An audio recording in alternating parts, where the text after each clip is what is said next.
you're going to exploit children, you need to protect them. And Scooter's Ice Cream Parlor did not protect Miss Bobby Daly on June 6, 2015, which is why we've brought a claim for negligence against them.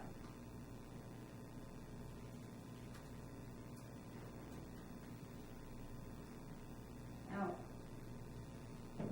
Scooter's Ice Cream Parlor had to protect Miss Daly, and because they didn't do that,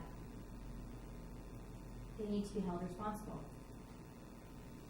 And today, we've proven that to you by 2 points.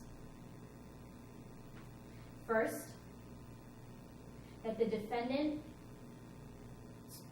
property was open to the public. And second, that the defendant failed to provide adequate security measures on June 6, 2015. Now, as to that first point, that the defendant's property was open to the public. Today, we heard from Miss Bobby Daly. She told you that in June 2015, there was this really popular game that came out, Chase 'em.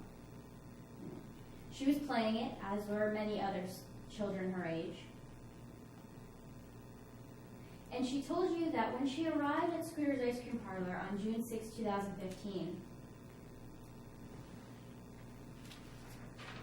she saw this advertisement.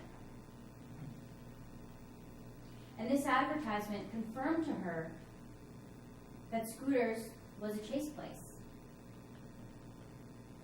It said, "Need chase some monsters? We got 'em. Scooter's is now a chase place. If you catch a rare chase monster, your order is free." Now, Ms. Daly told you about how she really wanted to catch one of the rare chase monsters. Now, another thing about that game that Ms. Daly told us is that the game doesn't shut off. The game is available 24 hours a day. Which brings me to my second point. That the defendant did not have adequate security measures. Now, today we heard from Ms. Bryce Summerstein. Ms. Summerstein has been in local law enforcement right here in Steelton for the last 15 years. And she told us some of the things that a reasonable store owner could do in keeping their patrons safe. Now, 2 of those things that she talked about were cameras and security staff. Now, the thing about cameras is that cameras act as a deterrent. It's not a matter of whether or not the cameras are working. It's that the cameras are seen. And as Ms. Summerstein told us, on June 6, 2015, the defendant did have some cameras. They had 2. One camera located here and one camera located here. But Ms. Summerstein also told us that these cameras failed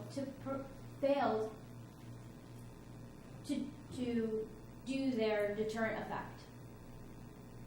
And they failed because, as we know, Ms. Daly was standing here on the sidewalk when she was attacked. And as Ms. Summerstein has pointed out, anyone standing in this location would not see the cameras in this location.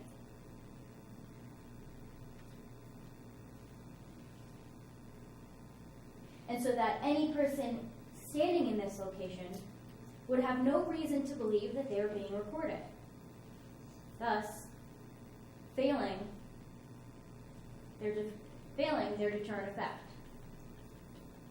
Now, Ms. Summerstein also talked about the staff that that was in place on June 6, 2015 at Scooters. And she said the purpose of having additional staff, or ideally a security guard, would be that they can ask people to leave, and there would be more ability for the patrons to know that it was time for them to go.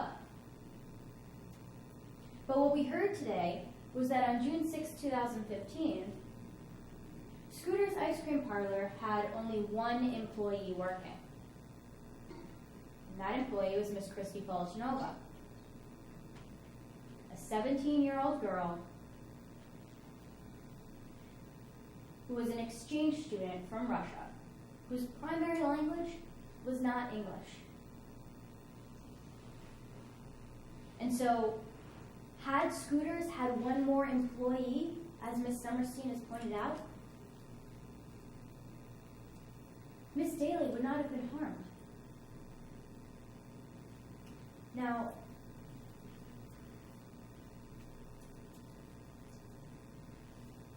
the defendant has suggested two things.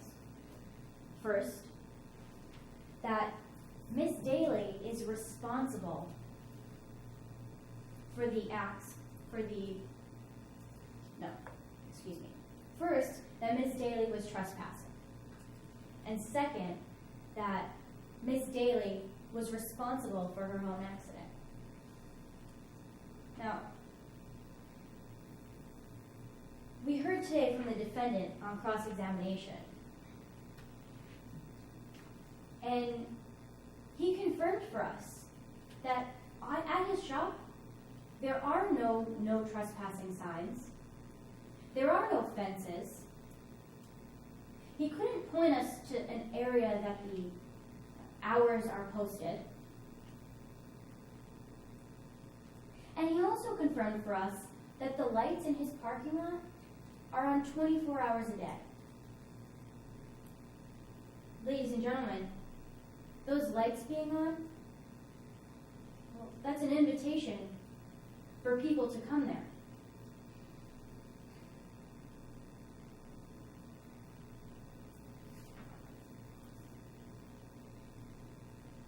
You also were able to hear about a police report.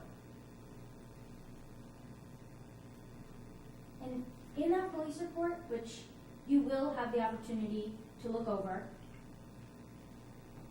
Miss Daly was not cited for trespassing.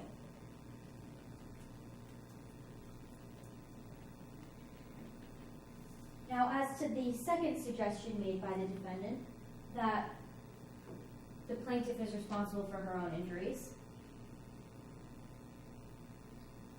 you heard from Ms. Kristen Closing, as well as from Ms. Daly today, that Ms. Daly was not the only person who was in the parking lot after the store had closed. And you heard that there were, in fact, other customers, as well as Ms. Daly's friends, along with her. Now, the defense will try to suggest that Ms. Daly was not paying attention when she was attacked. But ladies and gentlemen, the other individuals who were there that night were not attacked because Ms. Daly was the first one to be attacked. And so they had the opportunity to get away. And just because Miss Daly was attacked doesn't mean she wasn't exercising the same amount of care that those other individuals were. Unfortunately, Miss Daly was attacked first. Now,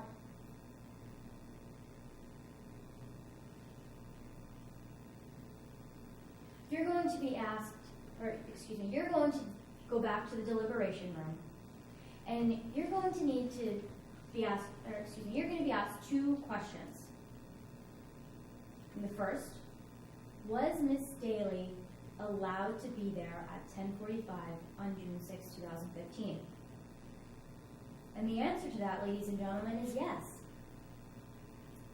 And we know that because the game does not shut off at 10 o'clock when the store closes. The lights were on for 24 hours. And ladies and gentlemen, scooters held themselves out to be a chase place. And the other question that you'll be asked is, did the defendant keep Miss Daly safe? Ladies and gentlemen, the answer to that question is no. You see, all Scooter's Ice Cream Parlor needed to do was have one more camera facing the street, or have one more employee working that night. And none of this would have happened. Now, earlier today, we talked to you about spring, and how spring brings about new beginnings. How, unfortunately for Miss Daly, she never got her new beginning. She never got to go to college with all of her friends. She never got to really start her life. All because on June 6, 2015, the defendant failed to keep her safe. And so for those reasons, ladies and gentlemen, we ask that you find the defendant liable for the negligence that happened to Miss Daly. Thank you.